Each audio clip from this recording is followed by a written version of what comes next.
শুরু হইতেছে। আল্লাহু আকবার।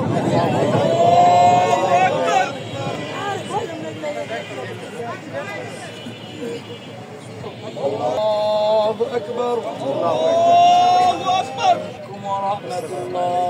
সেই পুলিশ যখন জনগণের মন কেড়ে নিয়েছিল এবং জনগণের পুলিশ হিসাবে আবির্ভূত হয়েছিল, সেই পুলিশকে গত 15 বছর যাবৎ জনগণের বিরুদ্ধে দাঁড়া করানো হয়েছে একজন ফ্যাসিবাদ। সেই ফ্যাসিবাদের আন্ডারে যখন পুলিশ কাজ করে, তখন জনগণের পুলিশ আর হতে পারে। আমি আজকে কথা দিচ্ছি, পুলিশ বাহিনীর সকল সদস্য শপথ নিয়েছে জনগণের পুলিশ হতে চায় এবং জনগণের। আমরা আরো বলতে চাই, আজকে দেখেন আমাদের এই এক ভাই শহীদ হয়েছেন।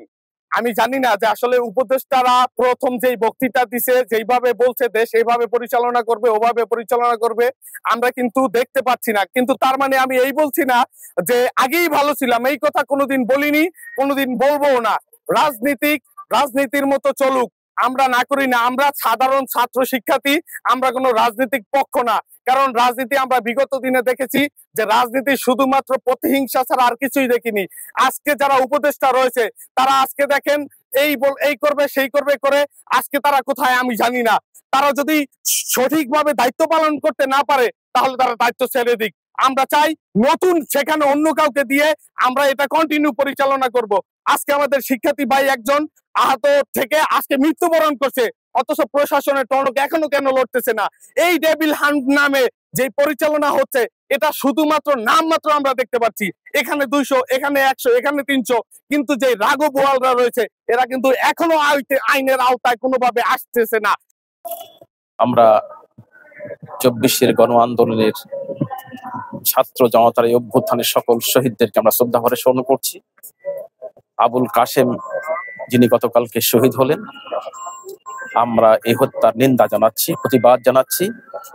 ছাত্র আন্দোলনের বিপ্লবের মাধ্যমে আমরা যে দ্বিতীয় স্বাধীনতা পেলাম, যদি ফ্যাসিবাদের বিচার হয় তাহলে আমরা বিশ্বাস করি এই ফ্যাসিবাদ আর জন্ম নেবে না। এস এম ওয়াহিদুল ইসলাম, ইসলামী আন্দোলন বাংলাদেশ, গাজীপুর মহানগর শাখার প্রচার সম্পাদক। আমরা ওই দিন ইসলামী আন্দোলন সদর মেট্রো থানা এবং 31 নং ওয়ার্ডের দায়িত্বশীলদের নিয়ে খবর পাওয়ার পরে ওখানে যাওয়ার পরে মুমূর্ষু অবস্থায় আমরা 16 জন ছেলেকে উদ্ধার করি এবং বিভৎস অবস্থায় এই কাশেমকে আমরা উদ্ধার করি। এবং কাশেমকে উদ্ধার করার পরে আমরা যখন নিচে নিয়ে আসি, এই ছেলেটাকে নিয়ে আসার পরেও ওখানে সে মাটির মধ্যে পড়েছিল, খুব বিভৎস অবস্থা। তাকে শুনেছি দ্বিতীয়বার তাকে প্রহার করা হয়। তো আমরা 2.5 থেকে 3 ঘন্টা কোনো অ্যাম্বুলেন্স সহ প্রশাসনিক কোনো হেল্প পাইনি। আমরা আমাদের নিজস্ব অটো ব্যবস্থাপনায় এই ছেলেগুলোকে হসপিটালে গাজীপুর তাজউদ্দিন মেডিকেল কলেজে আমাদের দায়িত্বশীলদের মাধ্যমে প্রেরণ করি। এই হচ্ছে বিষয়। এবং ওখানে যে বিভৎস পরিস্থিতি ছিল, আল্লাহ তাআলার অশেষ শুকর যে আমরা এই ভাইগুলোকে উদ্ধার করার সর্বোচ্চ চেষ্টা করেছি, জীবনে ঝুঁকি নিয়ে। ওই সময় ছাত্র আন্দোলনের নেতৃত্ব দিচ্ছে, গাজীপুরের সমন্বয়কের দায়িত্ব পালন করছে। আসলে কাশেম খান বৈষম্যবিরোধী আন্দোলনের এই 24-এর একজন সিপাহ সালার ছিল। গাজীপুর সহ বিএনএস ঢাকায় তার আন্দোলনটা ছিল অনেক। তাকে আসলে যে হত্যা করা হয়েছে এটা গভীর ষড়যন্ত্র। আমরা ফ্যাসিবাদ বিরোধী তৃণমূল মঞ্চ কেন্দ্রীয় কমিটির পক্ষ থেকে আমরা তীব্র নিন্দা জ্ঞাপন করি এবং দৃষ্টান্তমূলক শাস্তি দাবি করি যারা এই হত্যাকাণ্ড ঘটিয়েছে।